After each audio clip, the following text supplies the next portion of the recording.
Ce serait un secret de Polichinelle, le retour du Tour de France à Saint-Malo 5 ans après.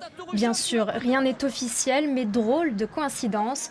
Plusieurs hôtels malouins affichent déjà complet pour 2 dates bien précises, les 9 et 10 juillet 2013.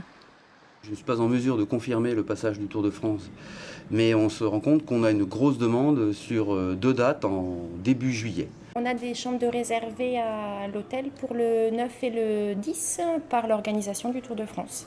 Des options de réservation posées depuis le mois de juin, toutes ne sont pas confirmées. À la mairie, on ne le cache pas, Saint-Malo est candidate, mais accueillera-t-elle le peloton l'été prochain? Suspense.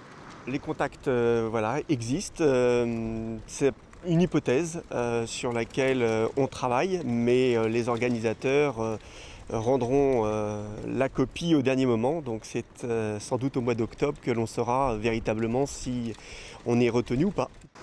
Saint-Malo se verrait bien en ville d'arrivée après avoir organisé le départ de la 3e étape en 2008.